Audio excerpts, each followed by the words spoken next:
Alright, so we're back, of course, talking FF7, we're talking Rebirth. We're back with a little bit of a lighter news video again. It feels like, even though we're in the midst of, like, the marketing for Rebirth, that there's not really anything to talk about. Like, I remember with Remake and, like, other games I've covered on my channel, like, generally speaking, when we're marketing for the game, there's things to talk about, like, every single day, and it feels like we're kind of already running out of things to talk about. I really hope we do get something with Thailand game show this weekend. Because I came across a Reddit post that was discussing an article from, like, a month ago. It's an Inverse article. And there's an interesting bit about them talking about, like, Rufus getting a little more expanded, like, story and stuff with Rebirth. And that's not really a surprise itself. Like, almost every single character's gonna have more than they had in the original game. So that by itself isn't really a surprise. Interestingly, though, this article did have, like, a part where they talked about the summons leveling up, which is interesting because we did that RPG fan, like, article, like 2 videos ago. And, like, that's the first time I heard about the summons being, like, having some ability to level up, but apparently this is, like, technically old information from this Inverse article a month ago. That said, though, the RPG fan article did have, like, a better answer for how the summons are going to work. With this one, Hamaguchi just talks about how they level up as you play the story, but obviously with that video we did a few days ago, he went more in depth of, like, having to play, like, side stories and, like, mini games and stuff like that. Like, that's how you progress them or whatever the fuck. And first off, we'll start with the Rufus stuff. They don't actually have a question for this. They just have, like, a quote from Nomura, but it says, "We won't be making immense departures from the original. With Remake, we went further in depth into Avalanche in ways that were not done in the original. This will be done for Rufus as well. He will have some sort of new episodes that do not exist in the original where we will get to know more about him and dig deeper." It's pretty interesting right there that Nomura talks about going into, like, the backstory and more info for Rufus alongside the comparison of Avalanche from Remake, because it's actually where some of his, like, history lies when it comes to, I think, Before Crisis, where he helped Avalanche. I don't know the full details on it. As I always try to tell you guys, I'm not the lore guy. I know a good amount about FF7, I would say, but I don't know the full details of that stuff. But there's a lot of, like, backstory for Rufus. They actually talk about it in the Inverse article. We'll read the paragraph after this where they quoted Nomura. Where they talk about it a little bit. But yeah, like, in Advent Children, he was kind of a good guy, right? Maybe good guy is not the right term, but, like, obviously the Turks and Rufus were trying to help take down, like, the Sephiroth clones, Sephiroth remnants or whatever, and they had, like, the Genova cells and all that shit, right? And obviously we've seen with the Turks in Remake that, like, they're not fully evil, they're just kind of doing their job, because obviously Reno didn't like they dropped the plate or whatever. He was, like, against that shit. And we talked about this before, and I've talked about them being conflicted kind of villains. People are like, no, dude, they're just bad. And it's like, no, they're not. They're clearly leaning into, like, the fact that they don't want to be bad guys. They're just, that's their job. They're working for Shinra. That's what they do as Turks, right? And obviously we see later on down the line that they become pseudo good guys, whatever you want to call it, right, with Advent Children. Me personally, that's always, like, some of the better villains, of course, where it's like they have, like, a good side to them, or there's, like, you see their point of view. They had a tragic backstory. That's why they're a bad guy now. Stuff like that. Like, when a villain is just purely evil for the sake of evil, they're just kind of boring. Inverse goes on to say, Rufus plays an interesting role in the FF7 compendium, or the expanded universe surrounding the game. In the 1997 original, he's essentially a secondary villain to Sephiroth.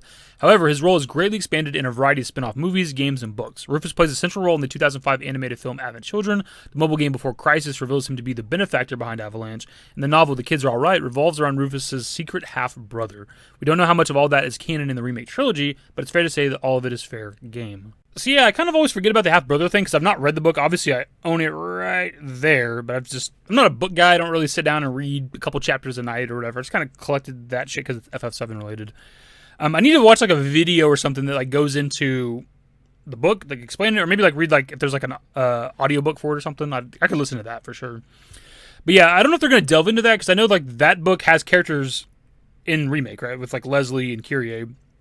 But also that book's taking place, like, post FF7, it's in Edge, so it's like Advent Children kind of era or whatever the fuck. So I don't know if they're going to go into, like, his half-brother, but, like, him being a benefactor and, like, having a history with Avalanche, I would be very surprised if that didn't pop up somewhere in the Remake trilogy. I've always loved about FF7 when it comes to, like, the Shinra Company and Rufus post the Midgar segment, and I've talked about this before on the channel, is that they're, like, a credible threat, both as a good guy and as a bad guy, because they help us take down multiple of the weapons, right? Like, they help take down 2 of them. Specifically, they take down the Sapphire weapons solo, by themselves with the cannon from Junon. And then we fight the Diamond weapon, and they do, like, the killing blow to the Diamond weapon, obviously. And then Rufus is supposed to die in that moment, but he doesn't, of course.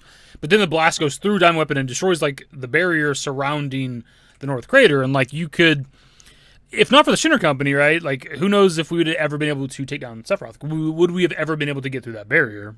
Oftentimes in, like, video games and RPGs, like, your player character or your group is, like, the only credible threat in the world, right? Everybody else is so fucking helpless and rely entirely on us, and only us alone can take down the big bad, right? But, like, with FF7, they kind of changed that a little bit back then, where like they're actually are able to like fend for themselves. They don't always rely on Cloud in the group. It's always like that, man. It's always like that there's like a good villain that is strong, but also a good ally if need be when the world's in danger type shit, right? So, and also they try to help us like take down Meteor a little bit. Obviously it fails, but they want to try to like, you know, destroy Meteor with like a huge material or whatever. So like they're trying, even though they're bad guys, to like save the world and shit. So kind of excited to see what they do with them throughout like the remake trilogy, right? Now they obviously tease at the end of remake, like there's a bigger thing for him because he sees the Whispers, and like obviously Song doesn't see the Whispers in that moment. And we've been told by interviews with the devs like years ago, whenever remake came out, that like the people who can see the Whispers are like important. They're important. They can like to the destiny or the fate of the planet or something along those lines, right? Like, they're very, very important to the overall story, which Rufus is, of course. Again, he helps defeat the weapons and stuff and the barrier and stuff like that. So it's not a surprise that he's important. I'm just excited to see what they do more with him because I've always just liked the character of Rufus. To be clear, despite what I've said in the video, I don't want Rufus to be a good guy when it comes to the remake project. I very much want him to be a credible threat, a credible villain all throughout the remake trilogy. And you could just like hint towards his like history with Avalanche and that maybe he's not always 100% villain. There's like a good side to him a little bit here and there, but I don't want him to be a good guy at all. Like I want him to be a bad guy. Just like I don't want the fucking Sephiroth redemption arc shit that people talk about, right? I want Sephiroth to be a bad guy and only a bad guy. I don't give a shit about his tragic history. That can be a little bit of motivation. That doesn't make me like feel bad for Sephiroth because he's still very much pure evil. Anyways, that's kind of the video. Actually, I thought there was like another thing or two to talk about from this article, but like reading over it again, like it's kind of like we kind of covered everything from this. That's what I'm saying when there's not really anything to talk about right now. It's kind of like that's why there's like staggered uploads. Like normally we would have put out a video yesterday, but I couldn't find anything to talk about. I'm not gonna like force videos on the channel. As much as like I love making FF7 content, I'm not just gonna like struggle to find something to talk about. Like we're gonna look for something that's at least interesting. And this is something I hadn't seen yet. This is like a month-old article talked about them giving a little more for Rufus. I'm just kind of interested to see. Also something we didn't talk about in the video actually. The more specifically says like episodes or refers to like the Rufus stuff's episodes, and that's interesting going back to like the Zack stuff because they talk about Zack getting an episode. I guess technically that doesn't confirm that Zack will be playable, though I think we all do believe he's going to be playable because they're referring to the Rufus shit as episodes, and obviously we're not going to be fucking controlling Rufus. As interesting and as cool as that would be, it's just not going to happen. Of course, pass off to you guys. What are your thoughts on the character of Rufus? Are you a fan for one? Are you excited to see what they do with them? Do you think they're going to pull from like the kids are all right, his half brother or whatever? Is that going to be a thing they talk about? Are they going to tease like his kind of good side, the backstory with Avalanche? Are they going to do all that in remake? What do you think they're going to do? Anyways, that's the video. Subscribe to the channel if you guys are new. So works in the description below. Follow me on Twitter, dashingdavidbusiness. That's it. Bye. Used to care what people thought, but now I care more, and nobody out here's got it figured out. So therefore, I've lost all hope of a happy ending, depending on whether or not it's worth it. So insecure, no one's perfect. We spend it with no shame. We blow that like Coltrane. We in here like Logain or leave it like Cobain.